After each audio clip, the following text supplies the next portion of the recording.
Hello बच्चों, मैं इमरान खान एक बार फिर से आपका ऑनलाइन क्लास केमिस्ट्री में हार्दिक स्वागत करता हूं। देखिए बेटा जी, जैसा कि आपको याद है, हमने ऑर्गेनिक केमिस्ट्री का एक प्यारा सा चैप्टर स्टार्ट कर रखा है जिसका नाम क्या है बेटा? पॉलीमर। जिसका नाम क्या है बेटा? पॉलीमर। अरे यस कि नो? और बेटा इस चैप्टर के 2 लेक्चर मैं आपको पढ़ा चुका हूँ और उन दोनों लेक्चर में बेटा मैंने आपको पॉलीमर के इंट्रोडक्शन और पॉलीमर के एग्जाम्पल के बारे में बताया था। बेटा आज का जो हमारा टॉपिक है वो है क्लासिफिकेशन ऑफ पॉलीमर। तो सुनिएगा बेटा, क्या कहा बेटा मैंने कि आज का हमारा जो टॉपिक है बेटा वो है क्लासिफिकेशन। क्या भाई? Classification of polymer. Classification of polymer बोले तो बहुलकों का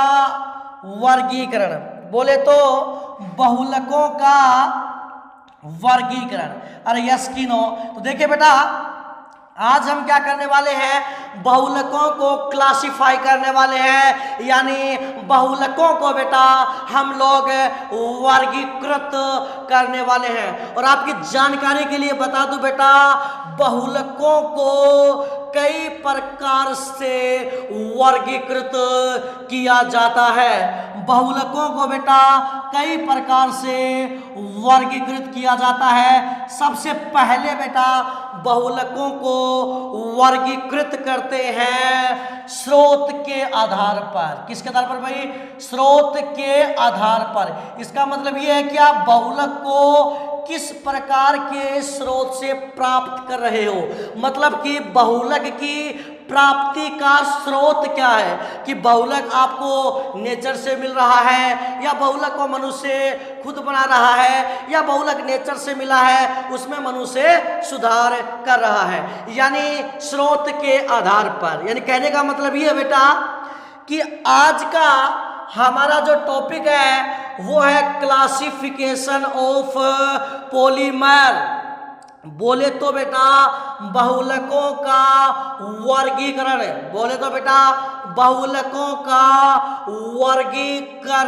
अरे यस कि नो?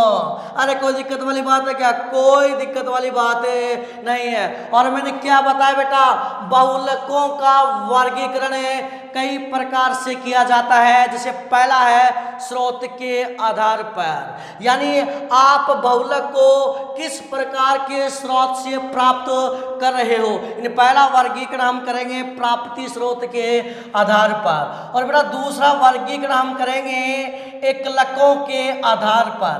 क्योंकि आपको पता बेटा बहुलक को बनाने के लिए आपको क्या चाहिए बेटा? एकलक चाहिए।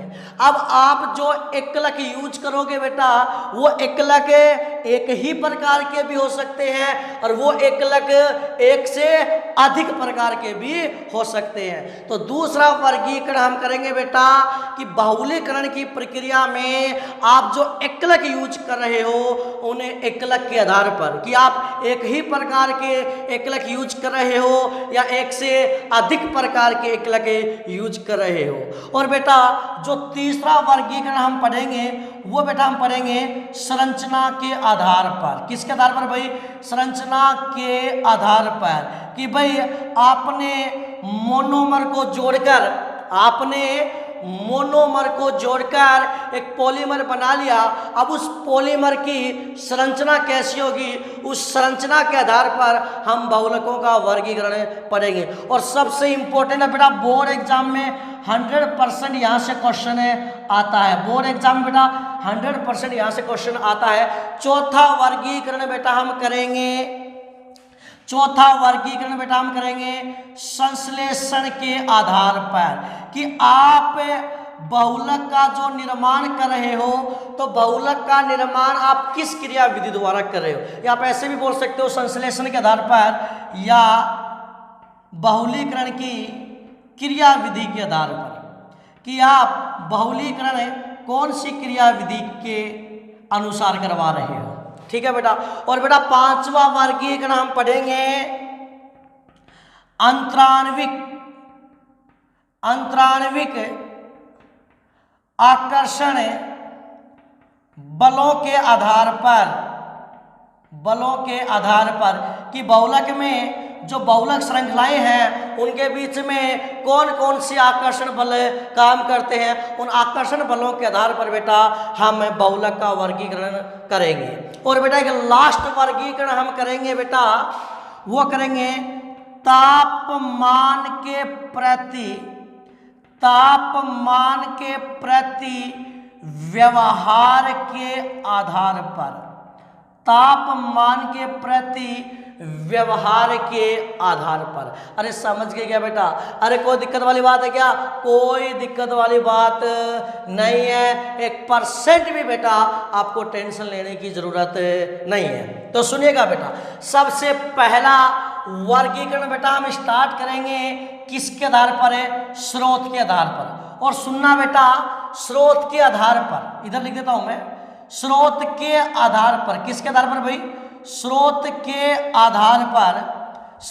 आधार पर बेटा जो बहुलक हैं वो मुख्य रूप से 3 प्रकार के होते हैं। एक तो होता है बेटा, सबसे पहला होता है नेचुरल पॉलीमर। क्या होता है भाई? Natural polymer. हिंदी में क्या बोलोगे बेटा आप इसको? प्राकृतिक बहुलक। क्या बोलोगे भाई? प्राकृतिक बहुलक। अरे यस कि नो? कोई दिक्कत वाली बात है क्या? कोई दिक्कत वाली बात नहीं है। और बेटा जो दूसरा जो बहुलक है स्रोत के आधार पर, वो है बेटा सिंथेटिक। क्या भाई? Synthetic polymer. बोले तो बेटा हम इसको बोलेंगे संश्लेषित बहुलक। क्या बोलेंगे भाई? संश्लेषित बहुलक। और बेटा स्रोत के आधार पर जो तीसरा प्रकार का जो बहुलक है वो है बेटा सेमी सिंथेटिक। क्या भाई?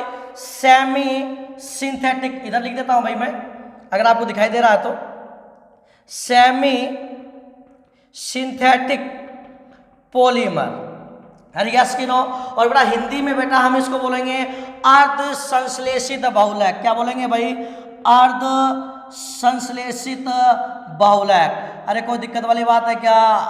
कोई दिक्कत वाली बात नहीं है, 1% भी बेटा आपको टेंशन लेने की जरूरत नहीं है। तो बताइए बेटा, अगर आपसे कोई पूछे कि भाई स्रोत के आधार पर, अगर बेटा आपसे कोई पूछे कि भाई स्रोत के आधार पर, अरे किसके आधार पर? स्रोत के आधार पर बहुलक कितने प्रकार के होते हैं? तो आपका जवाब रहेगा स्रोत के आधार पर बहुलक 3 प्रकार के होते हैं। सबसे पहला होता है बेटा प्राकृतिक बहुलक। सबसे पहला क्या होता है बेटा? प्राकृतिक बहुलक। दूसरा होता है बेटा संश्लेषित बहुलक। क्या होता है भाई? संश्लेषित बहुलक। दूसरा क्या होता है बेटा? संश्लेषित बहुलक। और बेटा तीसरा होता है अर्ध संश्लेषित बहुलक। कौन सा बहुलक भाई?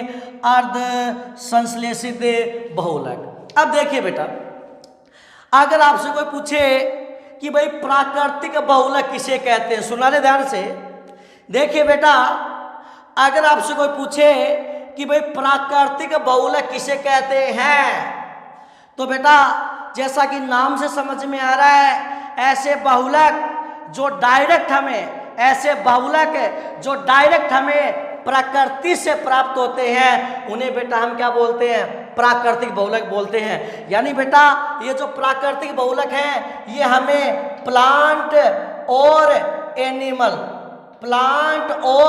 एनिमल से प्राप्त होते हैं। तो देखिए बेटा, अगर आज के बाद में आपसे कोई सिंपल और सीधे सरल शब्दों में क्वेश्चन कर ले कि बताओ बेटा प्राकृतिक बहुलक किसे कहते हैं, तो आपका जवाब रहेगा ऐसे बहुलक जो प्लांट तथा एनिमल से प्राप्त होते हैं, प्राकृतिक बहुलक कहलाते हैं। यानी ऐसे बहुलक होते हैं जो डायरेक्ट हमें प्रकृति से प्राप्त होते हैं, ऐसे बहुलक होते हैं जो डायरेक्ट हमें नेचर से प्राप्त होते हैं। अगर इनके एग्जाम्पल की यदि मैं बात करूं तो बेटा इनका एग्जाम्पल एक तो है, इसका एग्जाम्पल है बेटा स्टार्च। क्या भाई? स्टार्च। ये दिखाई दे रहा है क्या अभी आपको? स्टार्च। एक है बेटा सेलुलोज, स्टार्च। दूसरा क्या भाई? सेलुलोज। तीसरा है बेटा प्रोटीन। क्या भाई? प्रोटीन। और चौथा बेटा न्यूक्लिक अम्ल। क्या भाई? न्यूक्लिक अम्ल, न्यूक्लिक अम्ल। ठीक है भाई? अरे कोई दिक्कत वाली बात है क्या? कोई दिक्कत वाली बात नहीं है। 1% भी आपको टेंशन लेने की जरूरत नहीं है। ठीक है बेटा? तो देखिए भाई, तो देखिए पहला एग्जाम्पल क्या होगा अभी? स्टार्च, दूसरा सेलुलोज, तीसरा प्रोटीन और चौथा क्या बेटा? न्यूक्लिक अम्ल। क्या भाई? न्यूक्लिक अम्ल। अरे यस की नो। और इसके अलावा इसका एक एग्जाम्पल आप और भी लिख सकते हो, मैं इधर लिख देता हूं। इसका एक एग्जाम्पल होता है बेटा प्राकृतिक रबड़। क्या भाई? प्राकृतिक रबड़। तो सुनिएगा बेटा, मैंने क्या बताया भाई आपको? अरे बेटा मैंने क्या बताया आपको कि स्रोत के आधार पर, किसके आधार पर बेटा? स्रोत के आधार पर बहुलक 3 प्रकार के होते हैं बेटा। स्रोत के आधार पर बहुलक 3 प्रकार के होते हैं बेटा। स्रोत के आधार पर बहुलक 3 प्रकार के होते हैं। पहला तो होता है बेटा नेचुरल पॉलीमर, बोले तो प्राकृतिक बहुलक। कोई पूछे भाई प्राकृतिक बहुलक किसे कहते हैं? वे बहुलक जो हमें प्लांट और एनिमल से प्राप्त होते हैं उन्हें बेटा हम क्या बोलते हैं? प्राकृतिक बहुलक, नेचुरल पॉलीमर। फॉर एग्जाम्पल यदि अपन बात करें तो जैसे एग्जाम्पल इसका क्या हो जाएगा? स्टार्च, सेलुलोज, प्रोटीन और न्यूक्लिक अम्ल। और बेटा ये जो 4 एग्जाम्पल आपने लिखे हैं ना, ये जो बेटा आपने 4 एग्जाम्पल लिखे हैं ना, कौन कौन से भाई? स्टार्च, ठीक है बेटा, सेलुलोज, प्रोटीन और न्यूक्लिक अम्ल। ये जो 4 एग्जाम्पल हमने लिखे ना बेटा, ये हमारे ऑर्गेनिक केमिस्ट्री में एक चैप्टर है जीवाणु, बायोमोलिक्यूल, उसके अंदर हम इनको डिटेल में डिस्कस करेंगे। तो यहाँ पर आपको माइंड पर जोर डालने की जरूरत नहीं है। इनके अलावा इसका एक एग्जाम्पल मैंने क्या बताया? प्राकृतिक रबर है। क्या बताया भाई? प्राकृतिक रबर। और प्राकृतिक रबर को बेटा इसी चैप्टर में हम आगे बहुत ज़्यादा डिटेल में डिस्कस करने वाले हैं। अरे यस की नो?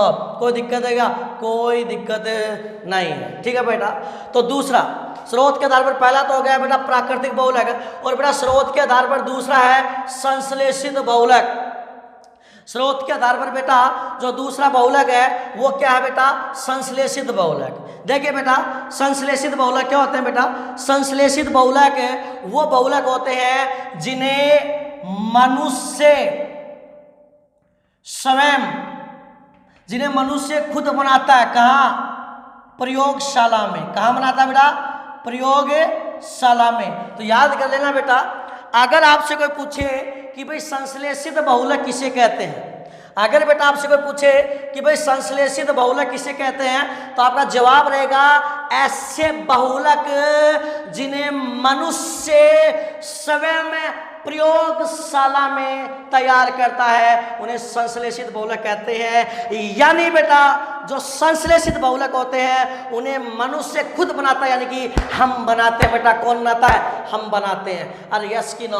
कोई दिक्कत वाली बात है क्या? कोई दिक्कत वाली बात नहीं है। 1% भी टेंशन लेने की जरूरत नहीं है। 1% भी टेंशन लेने की जरूरत नहीं है। आप तो एकदम फ्री माइंड होके बैठ जाइए भाई। तो सुनना बेटा ध्यान से, क्या कहा भाई मैंने कि अगर आपसे कोई पूछे कि भाई संश्लेषित बहुलक किसे कहते हैं, अगर आपसे कोई पूछे कि भाई संश्लेषित बहुलक किसे कहते हैं, तो बेटा आप क्या जवाब दोगे रे? वे बहुलक जो मानव द्वारा, मनुष्य द्वारा प्रयोगशाला में तैयार किए जाते हैं संश्लेषित बहुलक कहलाते हैं। इन्हीं बहुलक हम खुद बनाते हैं। अरे यस की ना? और वो बहुलक हमें प्रकृति से मिलते हैं, प्राकृतिक में। अरे कोई दिक्कत है क्या? इनके एग्जाम्पल की यदि मैं बात करूं, इनके एग्जाम्पल की यदि मैं बात करूं तो बेटा 1% भी आपको टेंशन नहीं लेनी है। इस चैप्टर में हम जितने भी पॉलीमर पढ़ने वाले हैं, अभी सुनिएगा, इस चैप्टर में हम जितने भी पॉलीमर पढ़ने वाले हैं वो सारे के सारे पॉलीमर संश्लेषित बहुलक के एग्जाम्पल हैं। सुनना रे ध्यान से। इस चैप्टर में मैं आपको जितने भी पॉलीमर पढ़ाऊंगा वो सारे के सारे पॉलीमर संश्लेषित बहुलक के एग्जाम्पल होंगे। अरे यस कि नो? और याद करो मैंने आपको बहुत सारे एग्जाम्पल लिखा भी रखे हैं, तो कोई भी 2-4 एग्जाम्पल लिख दो। जैसे एक तो आप लिख दो पीई, बोले तो पॉलीथीन, समझते हो बेटा? पीई का मतलब क्या? पॉलीथीन। एक क्या भाई? पीपी पॉलीप्रोपीन, एक है पीवीसी पॉलीवाइनिल क्लोराइड, एक है पीएएन पॉलीएक्रिलोनाइट्राइड, एक है पीआईबी पॉलीआइसोब्यूटाइलिन, और एक है बेटा नाइलॉन। क्या भाई? नाइलॉन। और इस नाइलॉन में नाइलॉन 6 भी आ जाएगा, नाइलॉन 6 भी आ जाएगा। इनके अलावा आप टेरिलीन भी लिख सकते हो, और भी बेटा इनके आप बहुत सारे एग्जाम्पल लिख सकते हो। अरे कोई दिक्कत वाली बात है क्या? कोई दिक्कत वाली बात नहीं है, 1% भी टेंशन लेने की जरूरत नहीं है। तो पहला हमने पढ़ा प्राकृतिक बहुलक, दूसरा हमने पढ़ लिया बेटा संश्लेषित बहुलक। अब तीसरा बेटा सेमी सिंथेटिक पॉलीमर, बोले तो अर्ध संश्लेषित बहुलक, बोले तो अर्ध संश्लेषित बहुलक। देखिए बेटा अर्ध संश्लेषित बहुलक क्या होते हैं? देखिए बेटा ये ऐसे बहुलक होते हैं, ध्यान सुनिएगा बेटा, ये ऐसे बहुलक होते हैं जो प्राप्त तो हमें प्रकृति से ही होते हैं। क्या कहा मैंने? ये ऐसे बहुलक होते हैं जो प्राप्त तो हमें प्रकृति से ही होते हैं, परंतु रासायनिक अभिक्रियाओं के द्वारा इनमें सुधार किया जाता है। क्या कहलाते हैं? अर्ध संश्लेषित बहुलक। इसका मतलब ये है कि जो अर्ध संश्लेषित बहुलक है वो इन ऊपर वाले जो दोनों बहुलक हैं इनका मिला जुला रूप है। जो ऊपर वाले जो दोनों बहुलक है ना, इनका मिला जुला रूप है। यानी अर्ध संश्लेषित बहुलक का मतलब ये हुआ कि भाई ऐसा पॉलीमर होगा जो प्राप्तों में प्रकृति से होगा, लेकिन मनुष्य उसमें कोई सुधार करेगा और जो पॉलीमर बनेगा उसको हम क्या बोलेंगे? अर्ध संश्लेषित बहुलक। तो बताइए बेटा एक बार, अर्ध संश्लेषित बहुलक की परिभाषा क्या होगी? कि वे बहुलक है जो प्राप्त तो प्रकृति से ही होते हैं। ऐसे बहुलक है जो प्राप्त तो प्रकृति से ही होते हैं, परंतु इनमें रासायनिक अभिक्रियाओं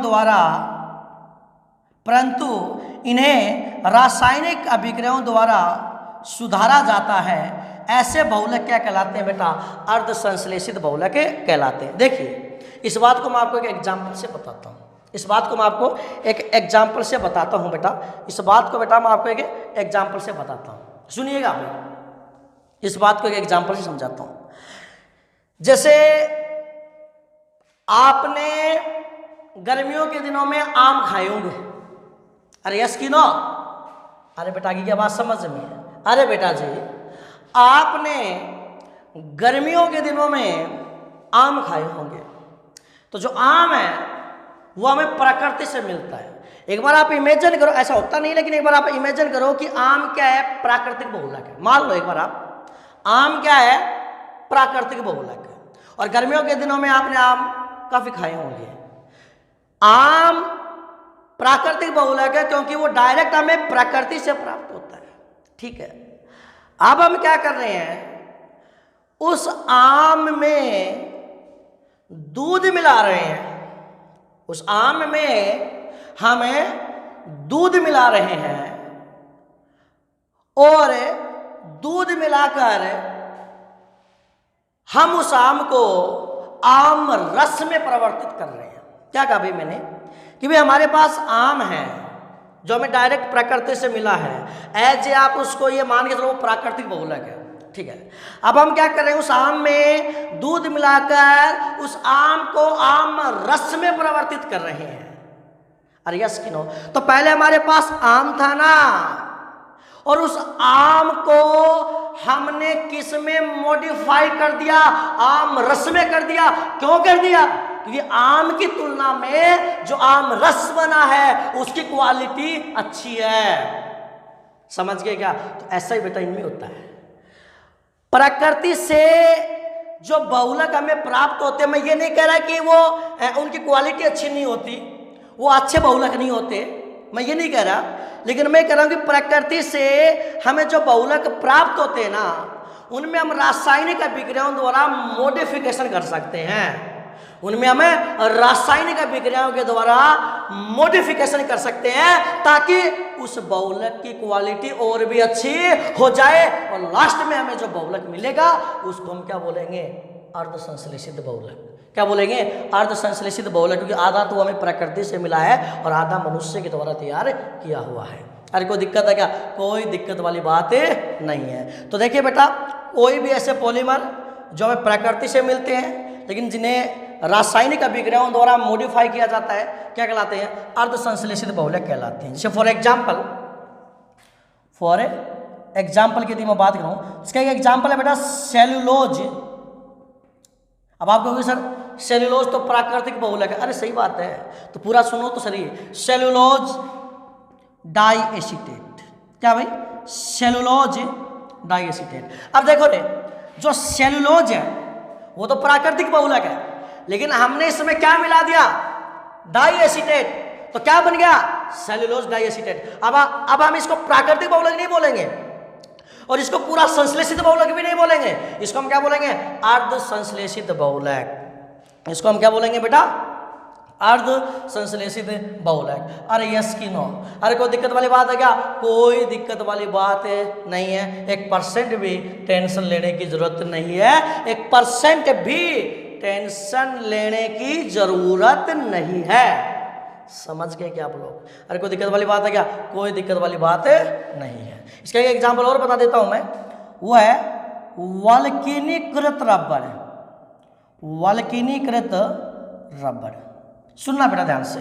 वल्कनीकृत रबर क्या होता है? देखिए मैं आपको बताऊंगा, इसी चैप्टर में आगे बताऊंगा कि बेटा जो प्राकृतिक रबर होता है ना, जो प्राकृतिक रबर होता है ना, उसमें प्रत्यास्थता का गुण कम होता है।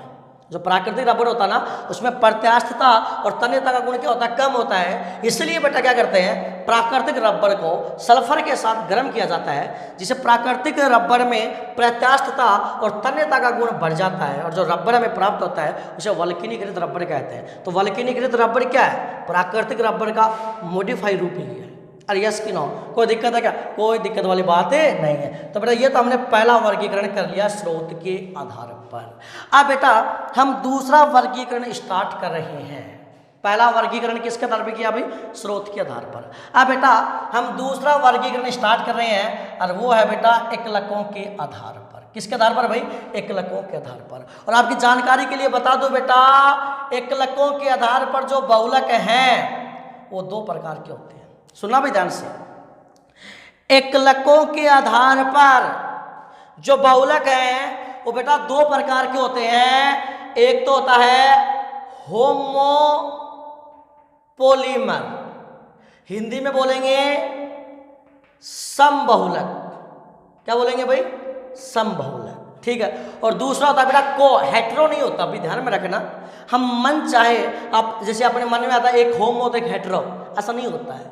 हम अपनी इच्छा अनुसार इनको नाम नहीं दे सकते बेटा। अरे यस की ना? कोई दिक्कत वाली बात नहीं, क्योंकि बेटा केमिस्ट्री में इन चीज़ों का अलग अलग मतलब होता है। ठीक है।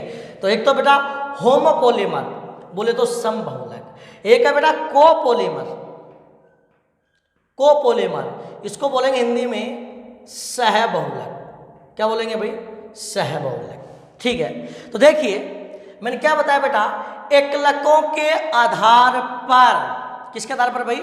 एकलकों के आधार पर बेटा जो बहुलक हैं वो कितने प्रकार के होते हैं? दो प्रकार के होते हैं।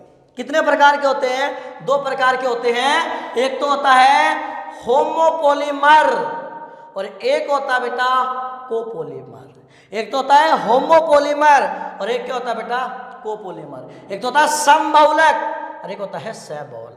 तो बेटा सबसे पहले हम बात करेंगे समबहुलक की। सबसे पहले बेटा हम बात करेंगे किसकी, समबहुलक की बात करेंगे, ठीक है भाई।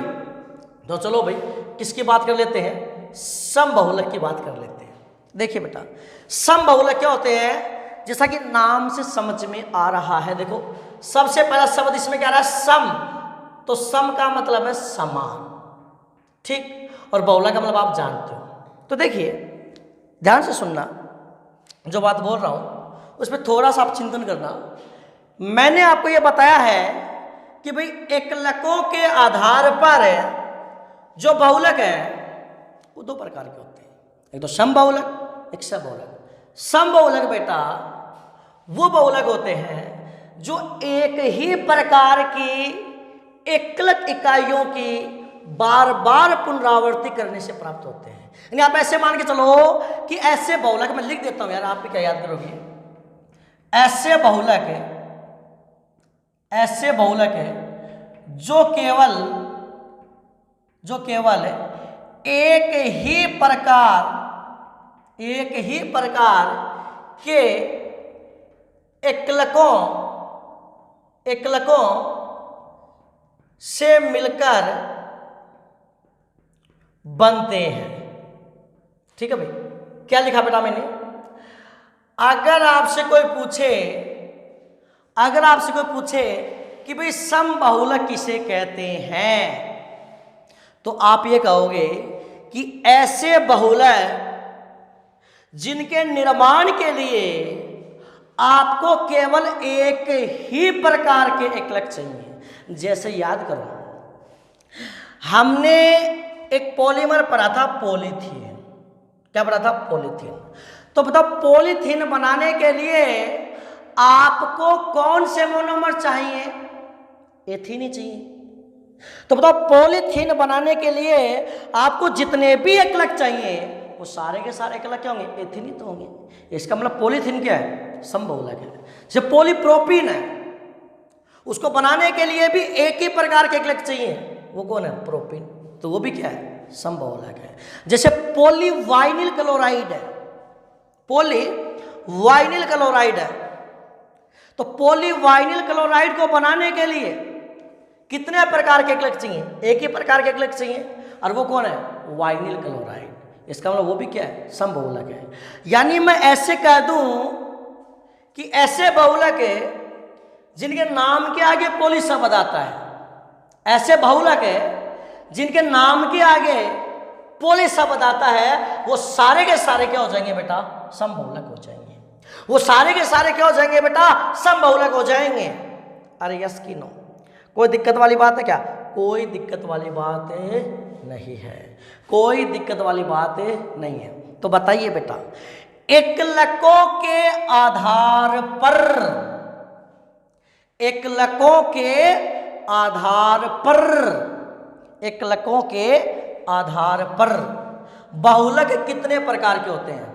तो आपका जवाब रहेगा एकलकों के आधार पर बहुलक दो प्रकार के होते हैं, एक तो समबहुलक और एक सहबहुलक। अगर आपसे कोई पूछे कि भाई समबहुलक किसे कहते हैं, तो बेटा आपका जवाब रहेगा ऐसे बहुलक जो केवल एक ही प्रकार की एकलक इकाइयों से मिलकर बनते हैं, उन्हें हम समबहुलक कहते हैं। जैसे पॉलीथीन, इसको बनाने के लिए क्या चाहिए, एथीन। पॉलीप्रोपेन, इसको बनाने के लिए क्या चाहिए, प्रोपेन। पॉलीवाइनिल क्लोराइड, इसको बनाने के लिए क्या चाहिए, वाइनिल क्लोराइड। पॉलीएक्रिलोनाइट्राइल, इसको बनाने के लिए क्या चाहिए, एक्रिलोनाइट्राइल। पॉलीआइसोब्यूटाइलिन, इसको बनाने के लिए क्या चाहिए, आइसोब्यूटाइलिन। पॉलीस्टाइरीन, इसको बनाने के लिए क्या चाहिए, स्टाइरिन। पॉलीआइसोप्रीन, इसको बनाने के लिए क्या चाहिए, आइसोप्रीन। पॉलीक्लोरोप्रीन, इसको बनाने के लिए क्या चाहिए, क्लोरोप्रीन। यानी ऐसे बहुलक जिनके नाम के आगे पॉली शब्द आ जाए ना, वो सारे के सारे क्या होते हैं, समबहुलक। एग्जाम्पल होते हैं, कोई एक दो एक्सेप्शन आ जाए तो आ जाए, कोई बड़ी बात नहीं है। अरे कोई दिक्कत है क्या, कोई दिक्कत नहीं है। अरे समझ गए क्या बेटा, अरे कोई दिक्कत वाली बात है क्या, कोई दिक्कत वाली बात नहीं है। 1% भी आपको टेंशन लेने की जरूरत नहीं है। अरे बेटा आगे क्या बात समझ में, अरे बेटा आगे क्या बात समझ में। चलो तो एग्जाम्पल लिखकर भी मैं आपको बता देता हूँ, ठीक है ना। तो इनके पहले तो मैं एग्जाम्पल लिख देता हूँ,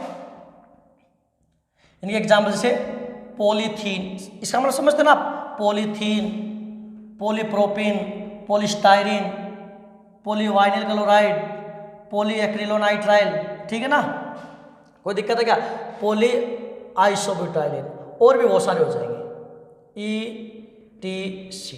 अरे कोई दिक्कत वाली बात है क्या, कोई दिक्कत वाली बात नहीं है। और इसका एक एग्जाम्पल मैं लिख देता हूँ भाई, इसका एक एग्जाम्पल लिख देता हूँ, चलो एक का 2 एग्जाम्पल लिख के बता देता हूँ आपको, ताकि आपको कोई दिक्कत ही नहीं आएगी, ठीक है ना।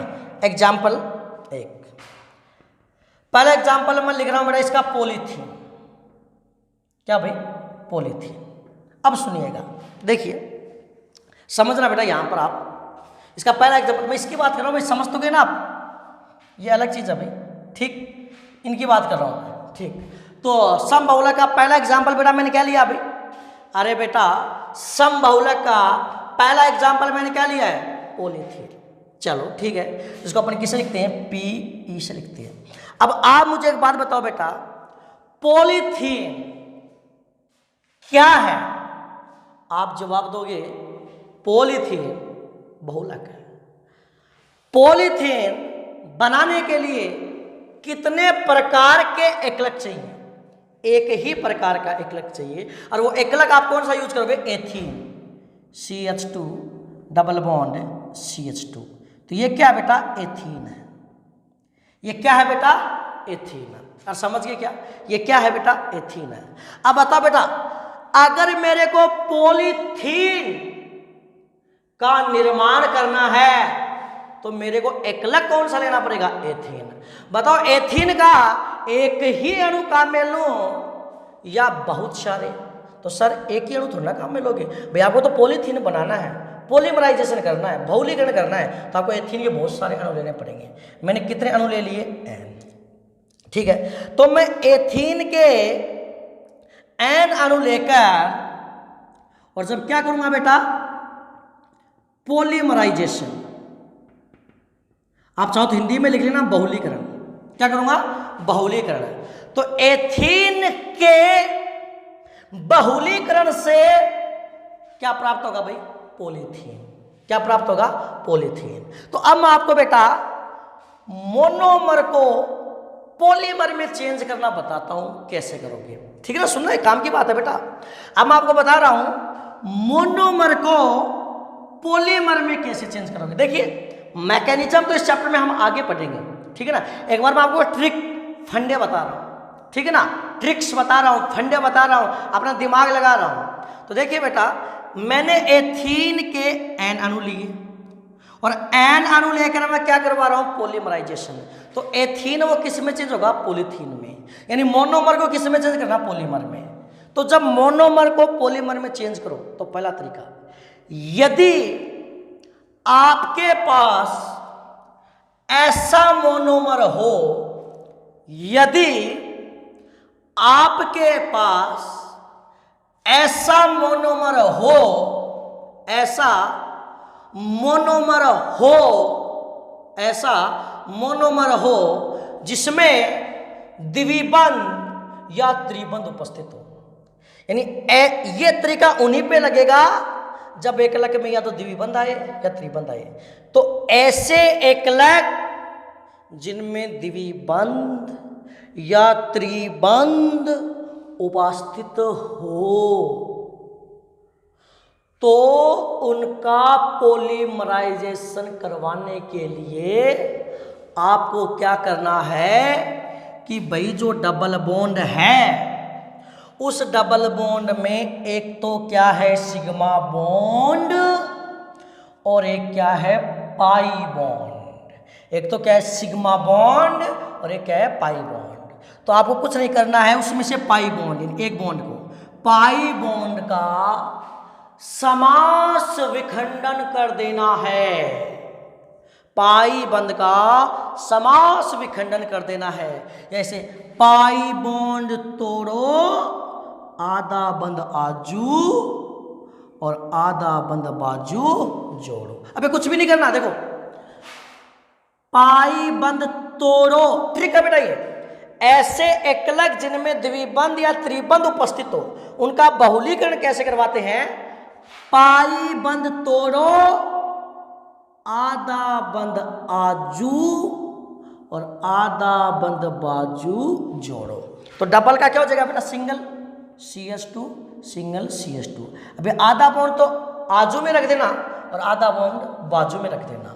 और इसकी आपस में कितनी इकाई जुड़ेंगी? N। तो आपको कुछ नहीं करना, बड़ा ब्रैकेट लगा के स्मॉल n लिख देना है। तो ये क्या था? एथीन, इसको आप बोलोगे पॉलीथीन। और समझ गए क्या? अरे कोई दिक्कत है क्या? कोई दिक्कत वाली बात नहीं है, कोई दिक्कत वाली बात नहीं है। 1% भी टेंशन लेने की जरूरत नहीं है।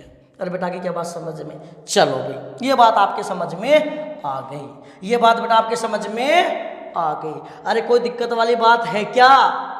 अरे बेटा कोई दिक्कत वाली बात है क्या? 1% भी आपको टेंशन लेने की जरूरत नहीं है। ठीक है, चलो एक एग्जाम्पल और बताता हूँ मैं इसको, इसी का ही एक एग्जाम्पल और बता देता हूँ। ठीक, मान लो एक एग्जाम्पल आपने ले लिया, किसका ले लिया भाई? पॉलीस्टाइरीन का ले लिया। मान लो पॉलीस्टाइरीन PS। तो बताओ रे, पॉलीस्टाइरीन को बनाने के लिए आपको कौन सा एकलक यूज करना पड़ेगा? तो सबसे पहले बोलोगे सर स्टाइरीन। स्टाइरीन कैसे लिखते हैं? CH double bond CH2। कैसे लिखते हैं भाई? CH डबल बॉन्ड CH2 और विनाइल सिस्टम से क्या जोड़ते हैं? फेनिल समूह C6H5। तो ये तो क्या बेटा? स्टाइरीन है। और यदि आप स्टाइरीन के कितने अणु लोगे? N, और N अणु लेकर क्या कराओगे बेटा? पॉलीमराइजेशन। क्या करवाओगे? पॉलीमराइजेशन। यदि आप स्टाइरीन के N अणु लेकर क्या कराओगे? पॉलीमराइजेशन, तो क्या बन जाएगा? पॉलीस्टाइरीन। कैसे बनाओगे? वही बताओ, स्टाइरीन में भी द्विबंध है ना, तो वही काम करना है। पाई बंद तोड़ो, आधा बंद आजूर आधा बंद बाजू। तो क्या आएगा बेटा? CH C6H5 और आगे क्या बेटा? CH2 और बड़ा ब्रैकेट लगा के N। तो ये क्या बन गया बेटा? पॉलीस्टाइरीन। क्या बन गया भाई?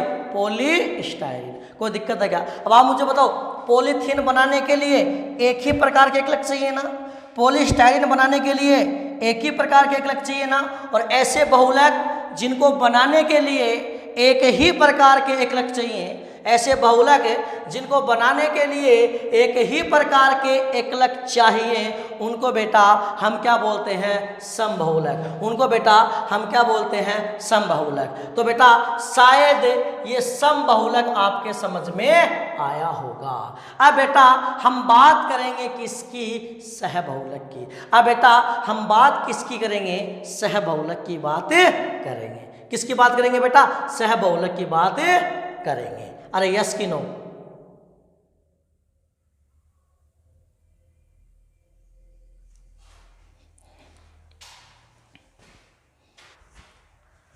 हाँ, तो देखिए भाई, अब हम बात करेंगे किसकी? सहबहुलक यानी कि कोपॉलीमर की बात करेंगे। तो देखिए बेटा, सहबहुलक क्या होंगे? जैसे वे बहुलक जिनके निर्माण के लिए एक ही प्रकार के एकलक चाहिए वो समबहुलक होते हैं। तो अपन ऐसे लिख सकते हैं, वे बहुलक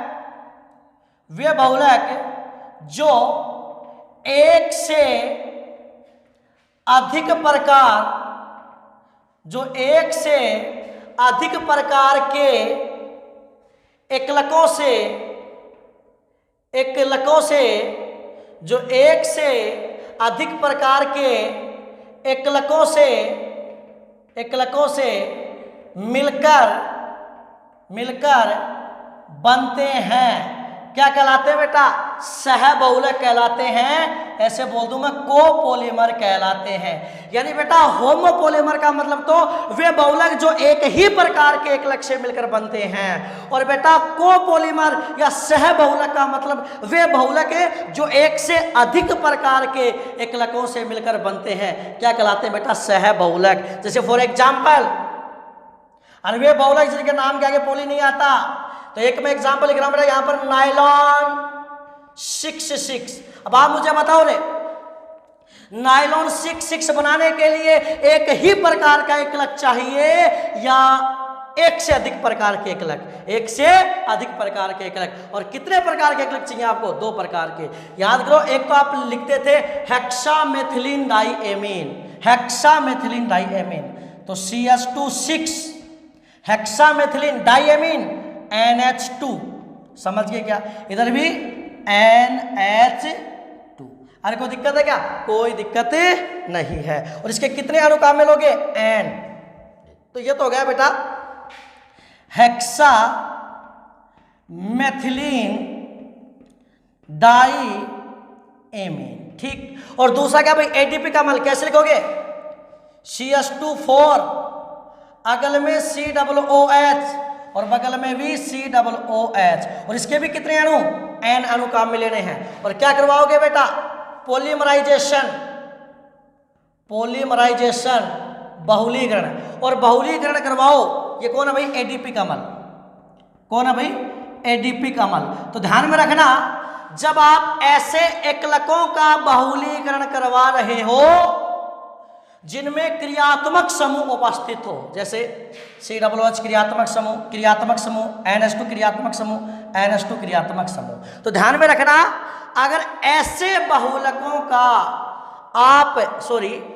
अगर आप ऐसे एकलकों का बहुलीकरण करवा रहे हो जिनमें क्रियात्मक समूह उपस्थित है, तो उनके बहुलीकरण में कुछ भी नहीं करना, तुम्हें वाटर मॉलिक्यूल, जल का अणु बाहर निकालना है। और जल का अणु कैसे बाहर निकालोगे? यहां से H, यहां से OH, ठीक है बेटा। इनके बीच में देखो C double bond O NH, amide bond बन जाएगा। और इधर से क्या निकल जाएगा भाई? OH, और इधर से क्या निकल जाएगा? H। तो बताओ बेटा कैसे बनेगा भाई नाइलॉन 6 तो बताओ क्या आ जाएगा भाई? NH CH2 6, उसके बाद में क्या है? NH, ये क्या? OC को मैं C डबल बॉन्ड O ऐसे लिख सकता हूँ। आगे क्या है? CH2 4, और इसके आगे इसको CO को C डबल बॉन्ड O ऐसे लिख सकता हूँ। तो ये बेटा क्या बन गया आपका? नाइलॉन 6। क्या बन गया भाई?